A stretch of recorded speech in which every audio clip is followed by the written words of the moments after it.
Вот, еще в процессе съемки этого видео спонтанно к нам зашел администратор Игорь, и у нас получилась клевая беседа, и мне кажется, формат интервью вышел довольно интересный. Так что мне будет важно узнать, интересно ли было и вам.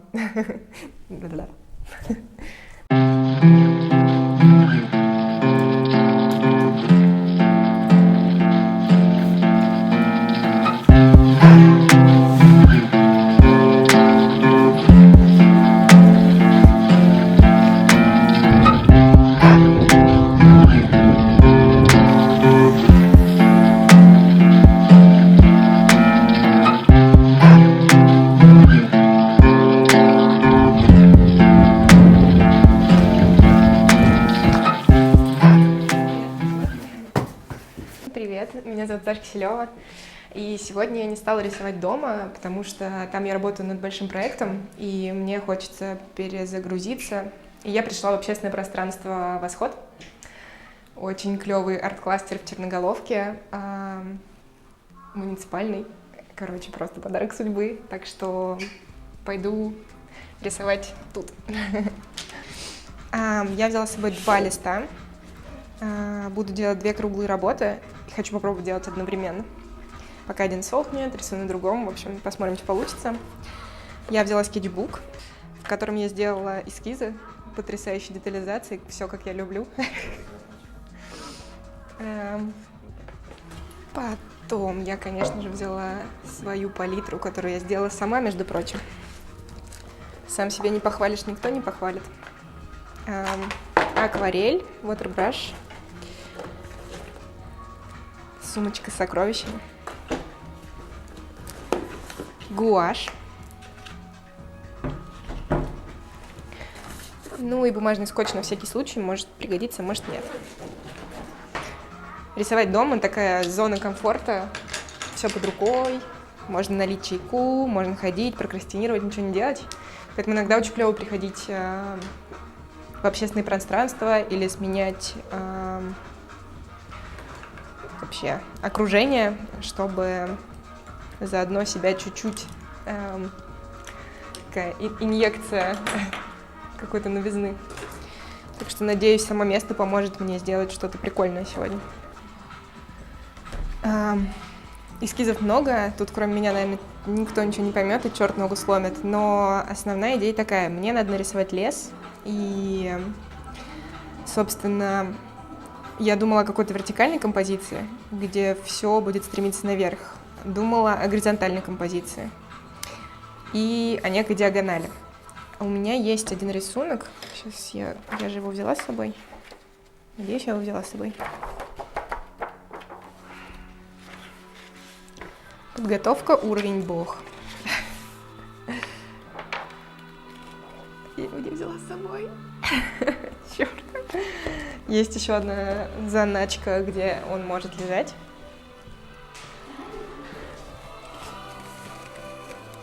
Да, я взяла. Супер. В общем, у меня уже есть один рисунок с лесом, и он, в принципе, вертикально ориентированный, поэтому я думаю, что вертикаль сегодня рисовать не буду, а возьму за основу эту работу. Более того, я хотела менять времена года. Соответственно, вертикаль у меня будет зимняя атмосфера, диагональ осенняя гамма, а горизонталь я сделаю что-то типа весны. Ну, короче, есть одна идейка. Сейчас попробуем ее нарисовать.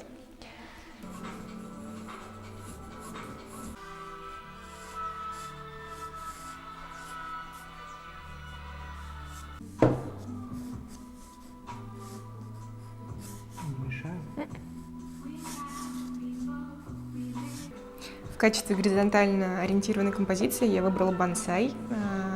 Как правило, они стелятся по земле, это выглядит клево. Более того, я подумала, что крона деревьев, я хочу ее стилизовать, сделать такой иллюстративно мягкой, текучей. Крона дерева может быть похожа на облака. И у меня возникла идея совместить грозовые тучи бонсай и сделать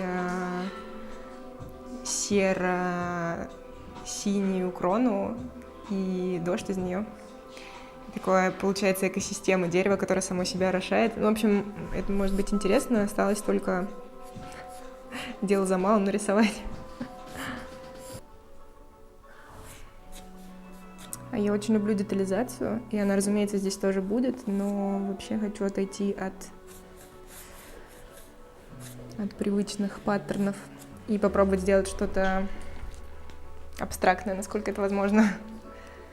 Поэтому форма кроны будет непредсказуемой, даже для меня. Очень прикольно рисовать в общественном пространстве.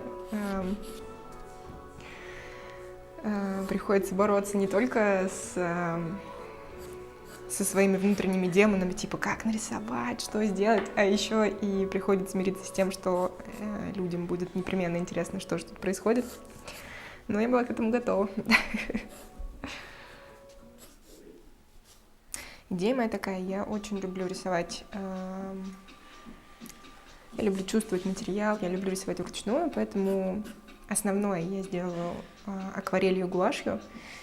Тем не менее, потом, это еще одна из причин, почему я здесь, попрошу ребят отсканировать мне работу, потому что у меня дома нет сканера. И доведу это в айпадике. Ну, то есть частично работа будет диджитал. Нарисовала эскиз, а теперь его стираю. На полном серьезе стираю. На самом деле, просто карандаш был мягкий. И я не хочу, чтобы он мазал, чтобы он вмешивался в акварель, поэтому я оставлю так легкий намек на карандаш. Если где-то не сотрется что-то, или я испачкаю бумагу сильно, ничего, потом у меня же будет постпродакшн в айпадике, так что зачищу финально. Это легко делать клячкой.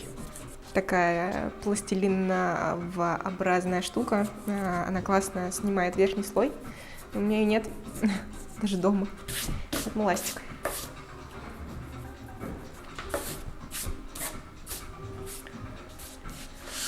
Та-дам! Момент, которого я так ждала. Краски. Сразу видно, что давно не рисовала. Да, блин, какого ж хрена?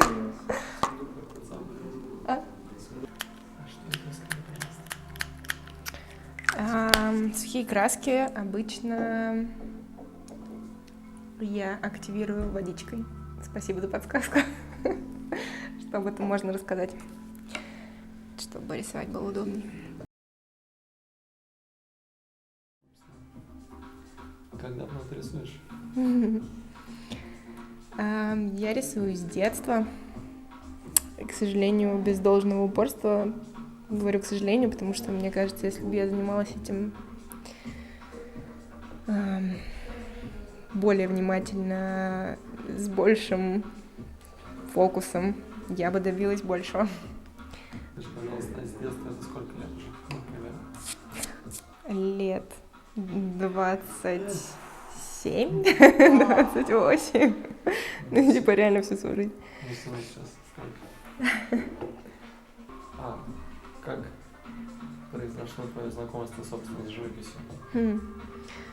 Ну, по словам моей мамы, единственное, чем можно было меня увлечь на многие часы, это дать мне в руки карандаш и бумажку, и я могла рисовать, а потом уснуть еще на полу. Вот, и так они поняли, ну, родители мои, в смысле, поняли, что можно отдать меня в художку, потому что вроде как у меня есть к этому, ну, если не склонность, то, по крайней мере, я действительно люблю проводить время за рисованием. Ну, я вообще скрупулезный человек, я могу очень долго вырисовывать. Меня это никогда не напрягает. Не знаю, люблю проводить время за этим занятием. Стало быть, рисование стало с детства естественной частью твоей жизни? Так точно. Скажи, пожалуйста, ты училась где-то рисовать? Я училась в художественной школе, потом я поступила в художественный университет, и я везде была супер посредственным учеником. Поэтому всегда говорю всем студентам учиться, ну как это, с большим энтузиазмом, потому что потом точно будете сожалеть, 100%. Скажи, пожалуйста, а в твоей жизни сейчас там в отношениях с друзьями или как это во время препровождения рисования играет какую-то роль? Живопись тоже большая для рисования. Да, на самом деле, да, мы довольно... Пандемия чуть-чуть подкорректировала наши планы, но вообще довольно часто с друзьями раньше мы ходили, например, рисовать в кафе или на пленэры, рисовать на улице, или на наброски, которые я очень хочу, чтобы появились здесь. Звучит очень-очень приятно. Собственно, я говорю живопись, но насколько я знаю, рисование это не только живопись, есть еще и другие виды рисования. Типа, как называется, компьютерная графика всяческая. А у тебя есть какие-то предпочтения, собственно, во всех разновидностях рисования? Скажем так, я попробовала, мне кажется, именно в рисовании я попробовала, пожалуй, все. Разве что витраж и батик меня обошел стороной. Но ты верно говоришь, живопись. Я люблю цвет. Я люблю работать с цветом. Акварель принято считать графикой, несмотря на то, что это пигмент и то, что это цвет. Тем не менее, я думаю, что можно разделить ту же акварель на способ рисования. То, что я сейчас делаю, по мне, так скорее живопись. Я смотрю, как один цвет вмешивается в другой. А можно рисовать лессировкой. Это когда постепенно набираешь тон от светлого к темному, и тогда это скорее графика. То есть графика это черно... Не всегда графика это черно-белое, это скорее зависит от материала. То есть сухой материал, допустим, пастель, карандаши, или же... Даже нет, наверное, это может зависеть и от материала, и от качества нанесения пигмента на поверхность. То есть, например, тушь тоже вполне себе графика, потому что способ нанесения туши линейный, ну то есть линиями, заливками. Это сложный вопрос. Я вдруг сейчас поняла, что реально одинаковые методы, но что-то, тем не менее, графика, что-то живопись. В этом случае остановимся на том, что рисовать акварелью тебе в данный момент не более предпочтительно, верно? Да, мне нравится еще акрил. Дома у меня стоит довольно большой холст, который я пишу акрилом. Вообще я люблю все. Например, моя первая татуировка, кстати, у нас уже было в одном видео, да? Перо, пища. У меня с собой нет.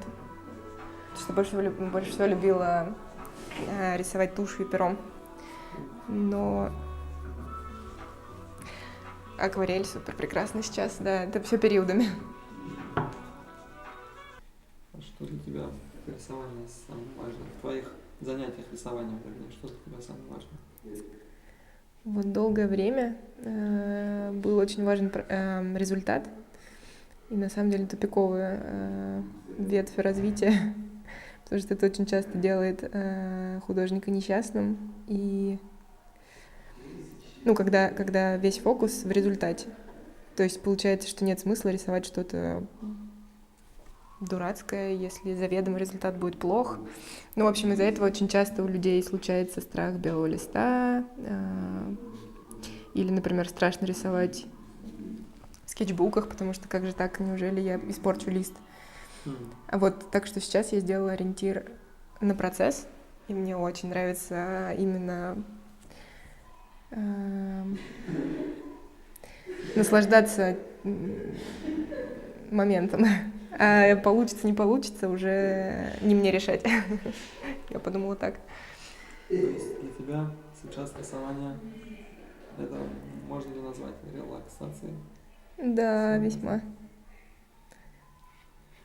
Скажи, пожалуйста, ты вкладываешь, я уверен, что предполагаю, что что-то вкладываешь, но что ты вкладываешь в свои рисунки? На самом деле не так часто я прям рисую идейные штуки. То есть, например, конкретно сейчас у меня есть цель. Я рисую конкретную дату. Это день защиты лесов, Международный день защиты лесов. Я рисую лес и деревья в разных проявлениях. Пока.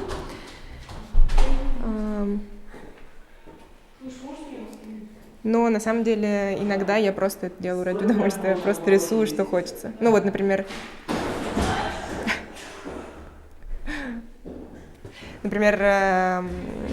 средневекового корейца рисовал просто потому, что мне захотелось, без какой-либо цели, просто могу себе позволить потратить на это время. А ты сама бьешь татуировки? Да. Это мой основной заработок. Вот здесь я мочила заранее бумажку, и получились прикольные пятна. Здесь не намочила, и очень быстро краска засохла, и получился такой некрасивый развод.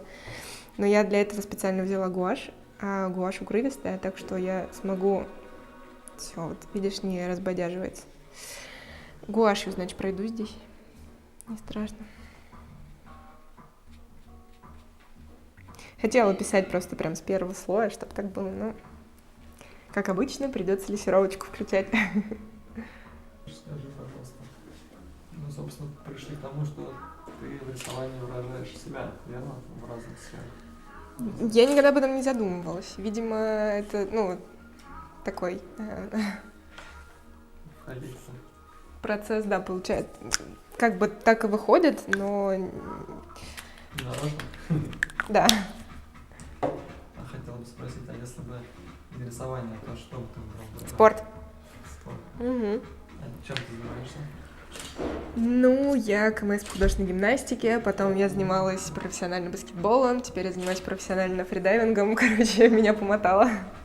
Мне просто очень нравится все, что связано со спортом. Любым.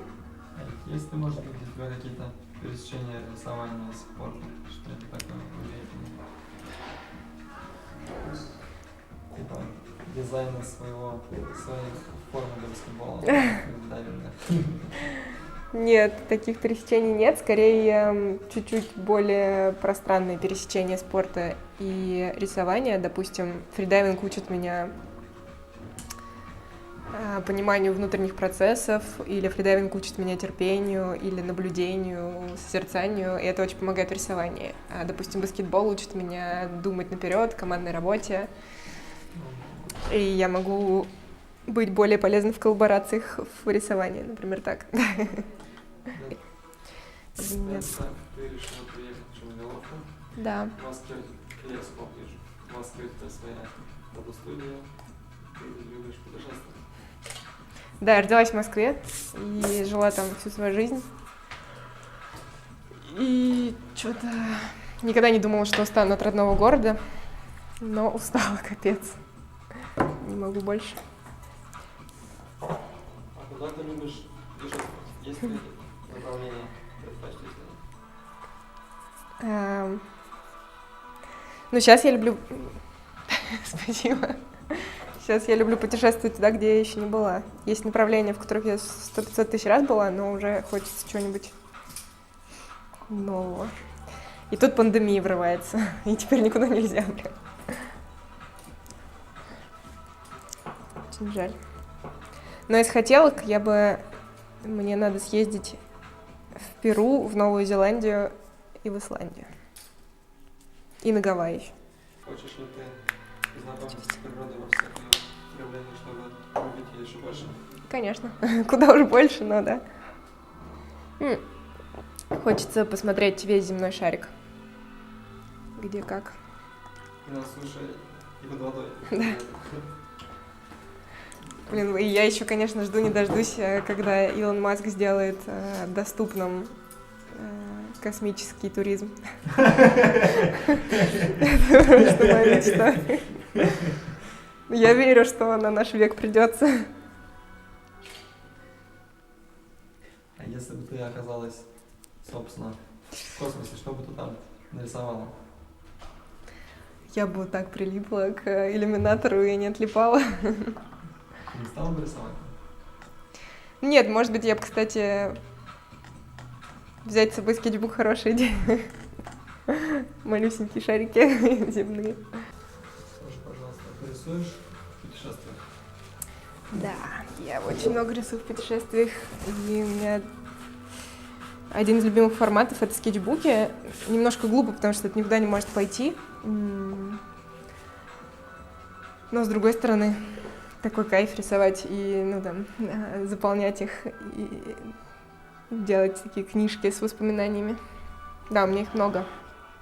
Очень люблю рисовать в поездках. Когда ты начала путешествовать?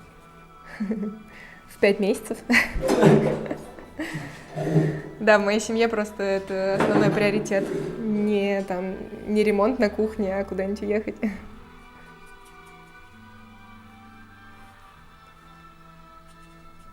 А где ты была в 5 месяцев? В какой? В Польше. Мои родители тусовались в Польше. Давай. Я начинаю вторую работу. И тут я хочу сделать как раз грозовые облака вместо кроны. Моя большая проблема, что я рисую всегда очень натуралистично. Ну, то есть, возможно, это проблема академического рисования, но если это деревья, то они должны быть зеленые, ну, условно. Я сама от этого очень устала, поэтому хочу сама себя чуть-чуть усложнить себе задачу и сделать синюю крону, что невозможно в природе, но, ну, правда, голубые ели существуют, но так или иначе я рисую лиственные растения, и мне кажется, будет интересно саму себя так растормошить слегка. Моя первая работа сохнет, потому что сейчас я хочу начать детализировать и делать ствол, но для этого мне надо, чтобы все цветовые пятна высохли. Добавляю грязюку. Сухой кистью. Сейчас немножко почищу. Саша, скажи, пожалуйста, Да. путешествие для тебя самое важное что? Иметь свободное время для рисования. А ты путешествуешь в компании или одна?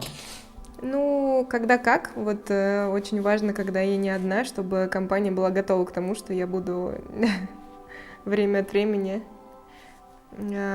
погружаться в рисование, но я выработала за всю свою жизнь уже хорошую привычку, то есть я не выпадаю из диалога, если рисую. То есть мне не обязательно сидеть молча и быть потерянной для ребят, просто важно, чтобы, например, мы где-нибудь сели, не знаю, кафе или еще где-то, чтобы совместить приятное с полезным, потому что, конечно, когда ты идешь где-нибудь по парку, никто не хочет просто сидеть и ждать меня. Поэтому формат одиночных путешествий мне тоже подходит. Я раньше много фотографировал на пленочку. О, кайф. Я сам бывало скрикивал. Полез в эту гору. Да. А что, сейчас не фотографируешь на пленку? Да, я подостыл. Я снимаю, но гораздо реже. Мне так даже больше нравится. А вот из этих 3 вещей — путешествие, рисование и спорт — без чего ты свою жизнь не представляешь? Отклонено. То есть все равноценно и одинаково важно. Оно все одно в другое перетекает. Ну, то есть я совмещаю все эти 3 вещи одновременно. Ого. Невозможно. Как удивительно это слышать. А есть ли что-то в твоей жизни такой наполненный с возможностями для самовыражения, для получения большого количества знаний и впечатлений, что-то, к чему ты стремилась бы, собственно, некая точка и конец приключений? Я всем этим занимаюсь ради удовольствия. Очень эгоистично и очень единолично, скажем так. Но я мечтаю все это чтобы это, ну, в общем, мечтаю стать полезной этому миру, скажем так, чтобы в конце моей жизни можно было сказать, что это не только для меня все сделано, но чтобы это кого-то могло, не знаю, вдохновить на что-то гораздо большее, чем то, что делал я.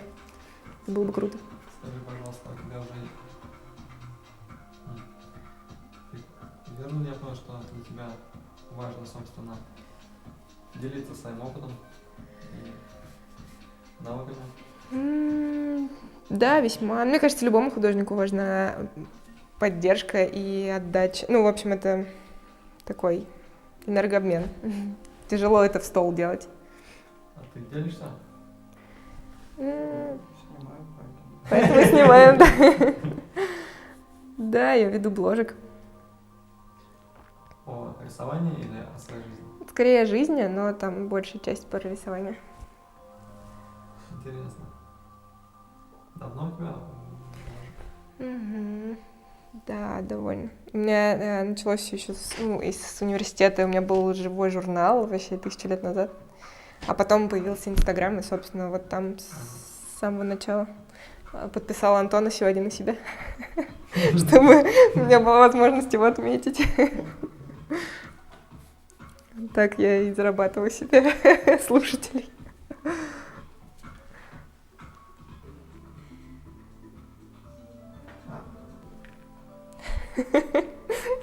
Держите меня 7 просто.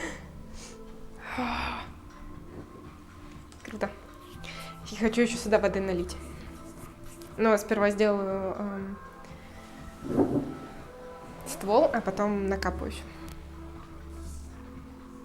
Так, это пока отправляется сохнуть. Кстати, можно уже открыть гуашь.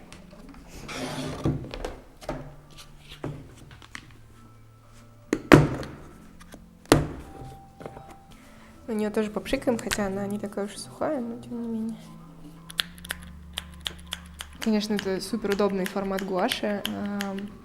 Я привыкла в детстве гуашь, это такая коробка с баночками, надо каждую открывать, супер геморройно, а здесь ты как акварель, просто открываешь коробку, у тебя все цвета.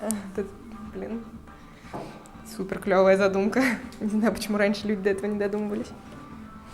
Так, все под руку положим. Тут у меня будет акварель, тут гуашь. Сейчас буду химичить, как ведьма, все подряд.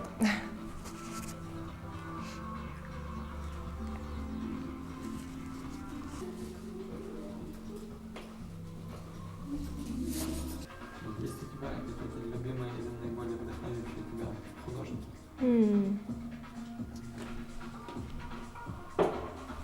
Да, есть, они все время меняются, но моя перманентная любовь, наверное, всем известный Гоген.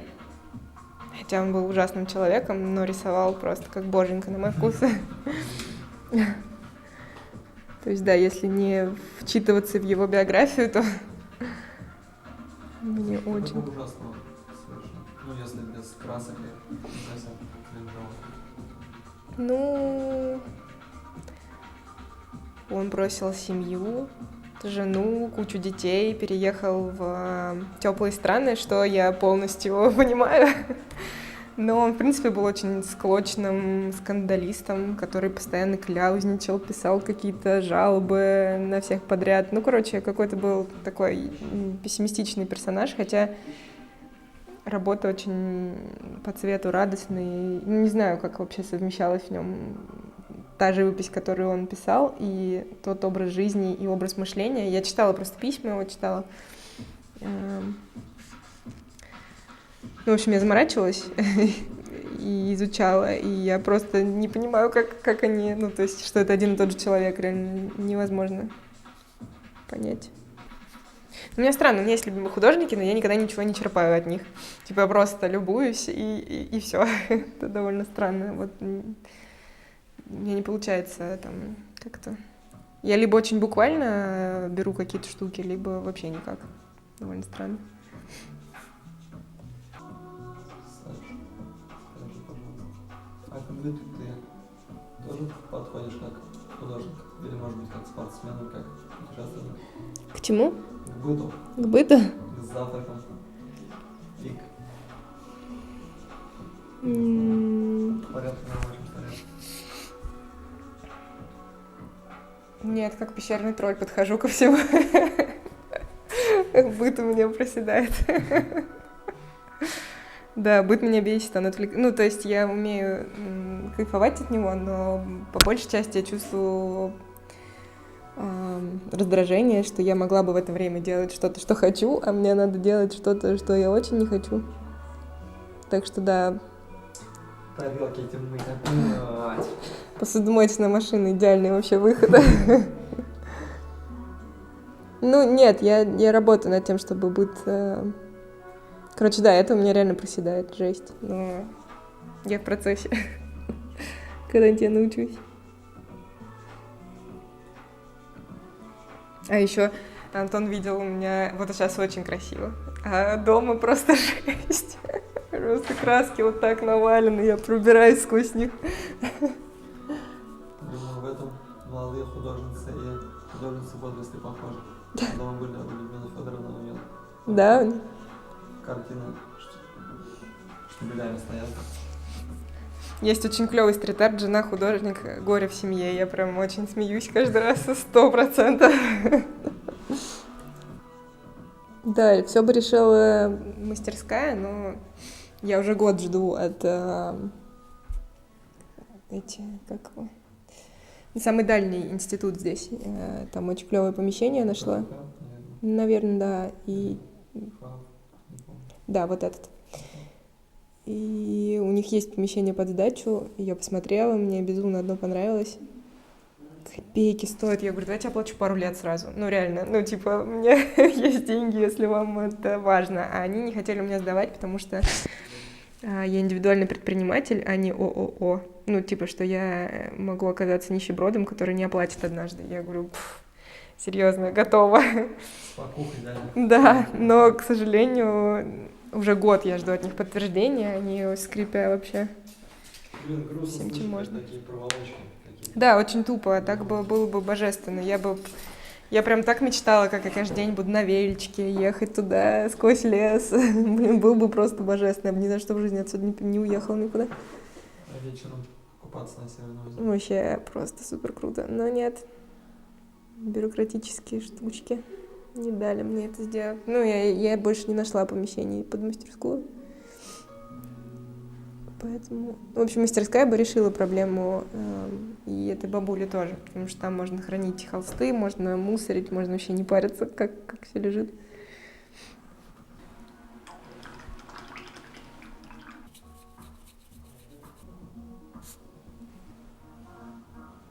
У меня есть классная история с тем, как я начинала бить татуировки. Я начинала их бить дома, и один из хороших друзей вызвался как-то отдать себя как холст. На нем не было ни одной татуировки, я не делала ни одну татуировку, и он такой, погнали, хоть в черный закатывай меня. Вот, и я выложила как раз в соцсетку, что вот первый пошел, сделала татуировку, мне тут же написала незнакомая девочка, типа, круто, мне нравится, что ты рисуешь, я обожаю татуировки, готова тебе отдать руку, тренируйся вообще, что хочешь рисуй. И вот у меня было 2 таких человека, мой друг и вот эта незнакомая мне девочка, и я 3 года, я до сих пор им бью татуировки пожизненно бесплатно. Они уже все с ног до головы, но самое клевое, что у друга не было никаких, у него не было смартфона, не было никаких соцсетей, его невозможно было найти в диджитал-пространстве. И спустя 3 года мы подарили ему на день рождения смартфон. Он зарегался везде, и Наташа, вот эта девочка, его нашла. Типа, о, это ты, про которого рассказывала там Саша? И, в общем, короче, они муж и жена сейчас. Спустя 3 года. Ну, у меня было еще несколько пар. Ну, вот просто у меня была тоже пара. Ну, они расстались, правда, но все равно попытались, по крайней мере. Я делала как-то девочке такую, медведицу здесь. А потом спустя какое-то время пришел парень за медведем на том же месте. Ну, просто так получилось. А потом они друг другу тоже, видимо, увидели у меня в фотках. Ну, я отмечаю людей. И они решили встретиться. Ну, типа, что у нас как будто бы парная татуировка. Вот, они повстречались чуть-чуть, но потом расстались. Но все равно встретились благодаря татуировкам. Мне кажется, это прикольно. Весьма, да.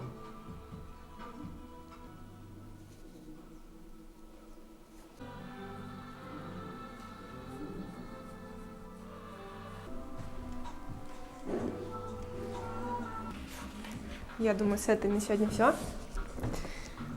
Мы ее отсканим или отфоткаем, и я еще доведу ее в планшете.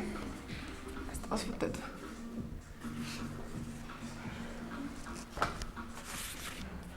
Там что-то не хватает, конечно. Да.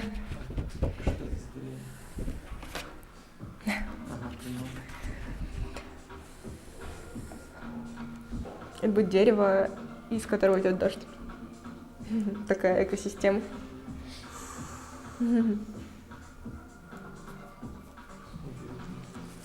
Сказочно. А как к тебе приходят? Наверное, странный вопрос, как приходят идеи, они просто приходят сами по себе, их никто не спрашивает. Да. Да, их довольно часто не бывает вообще, это проблема. А иногда просто... Но я чаще люблю рисовать не... Блин, я учусь думать, короче. Я раньше вообще не думала особо. Ну, то есть я просто рисую, что рисуется. Даю рукам рисовать. То есть сажусь и такая, ну, погнали. Что-то получится. А сейчас я понимаю, что, конечно, так дела не делаются. Неплохо было сперва какую-то ценность этому в голове найти, а потом уже визуализировать. Вот сейчас учусь сперва придумывать, а потом рисовать. Нелегко. Ты рассказывала про вот этот свой проект, собственно, о том, как он родился и как ты к нему приступила. И нас все весьма радовало. Как будто это именно то, о чем ты говоришь. Ну вот это мои первые шаги в продуманности.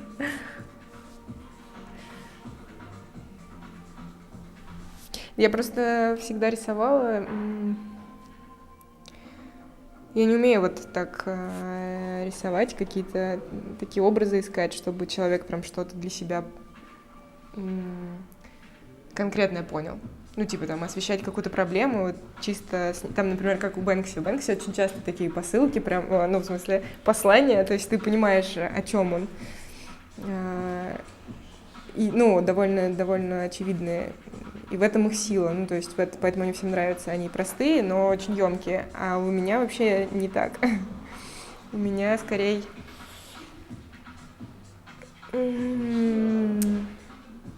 Мне нравится играть эмоциями. В общем, мне скорее нравится, когда не ясно что, но ты просто смотришь и что-то чувствуешь. Причем все чувствуют разные, и это самое прикольное. То есть, когда каждый интерпретирует по-своему.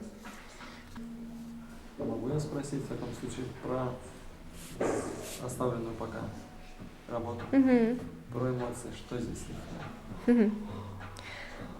Ну, смотри, тут скорее воздействие самой... Тут воздействие цветом и композицией на какие-то... на человека.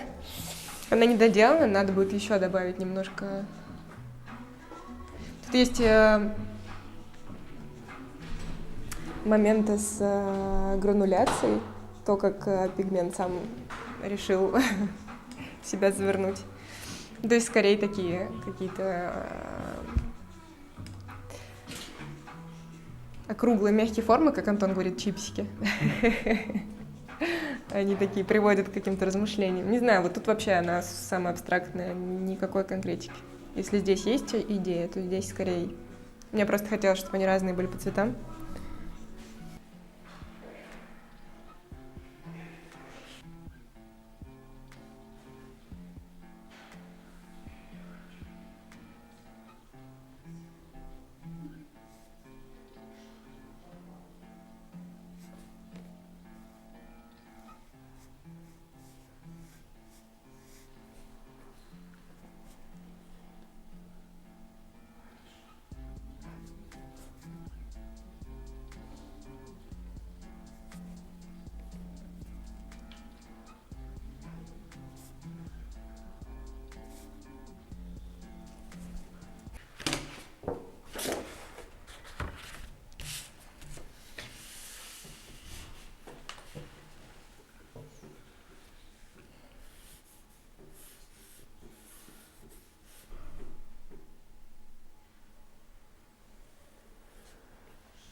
много силы и мужества у этого дерева. Оно все так вот изогнулось под этой тяжелой дождевой кроной.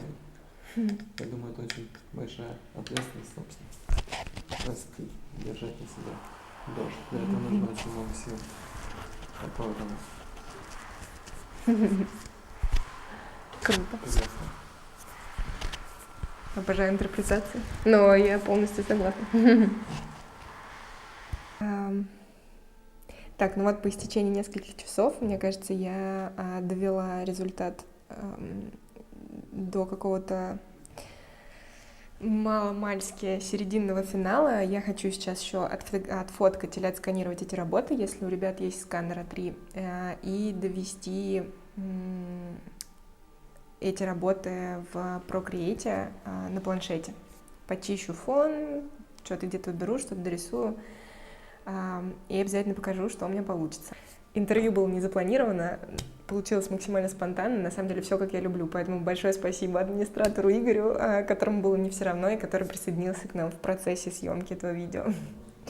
Ну, а вы подписывайтесь, ставьте лайки и ждите новых видосов. Надеюсь, они будут выходить почаще, чем раз в полгода.